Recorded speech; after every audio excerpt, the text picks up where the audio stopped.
To start the main Pilates workout, we're going to do a gentle ballet exercise. You need to be standing by a wall, side on. And before we start, we're just going to look at how you're standing. So stand with the feet hip width apart and in parallel. And you've got 3 points on your feet. Base of the big toe, base of the small toe and the centre of the heel. That forms a triangle, so keep your weight evenly balanced on those 3 points. Just soften your knees, check your pelvis is in neutral, long waist, shoulders relaxed down into your back, and then you're going to be lengthening up through the top of your head.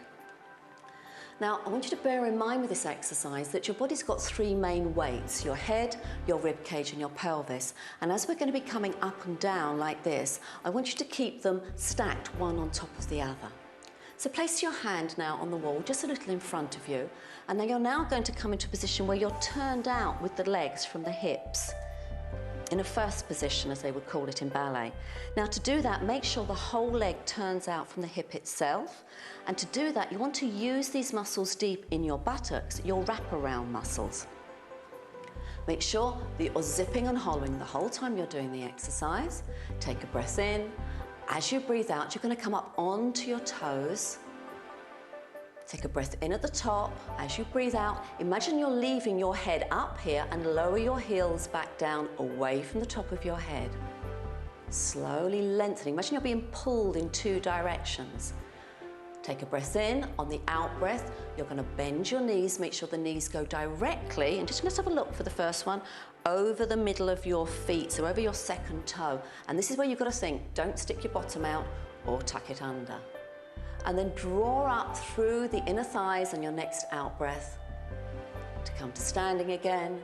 And once again, on the out breath, still zipped, come up onto your toes, onto the balls of your feet. Take a breath in at the top. As you breathe out, lengthen and lower back down. Nice and slowly, working right through the feet. Breath in the center. On the out breath, bend the knees, keeping your head, your rib cage and your pelvis nicely balanced. And drawing up through the inner thighs. We'll just do a couple more.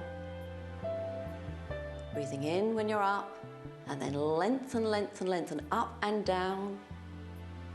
Feel the muscles in the buttocks working as you bend the knees. Drawing up through the inner thighs. Last one.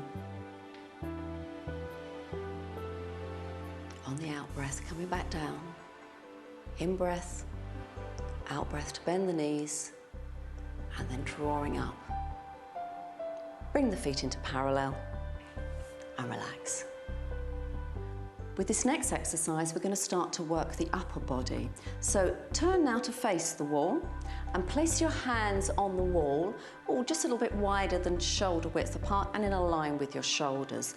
Now, how far away you're standing from the wall is going to depend on how tall you are. But if just for a moment, Lorna, you lean into the wall, this is the sort of position you want to be in. So that's a good, maybe 2.5 feet for Lorna away from the wall. Make sure, we're going to be pushing into the wall in a moment, that you bear the weight on the whole of the hand, not just the heels of your hand.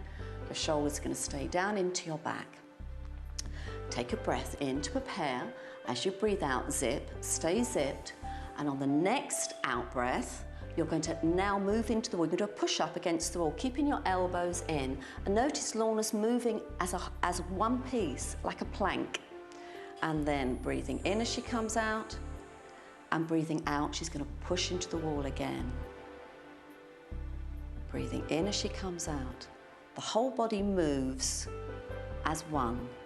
Heels stay down, and you should feel yourself working here in the upper arms. Breathe out as you move towards the wall. Make sure you keep the head lengthening away from the tailbone, the neck long. Breathe in as you come back. And this is going to be very useful. We're going to be using this position in several of the exercises in this workout. And the other good thing is you're also working your serratus anterior muscle, which helps to stabilise your shoulder blades onto the rib cage.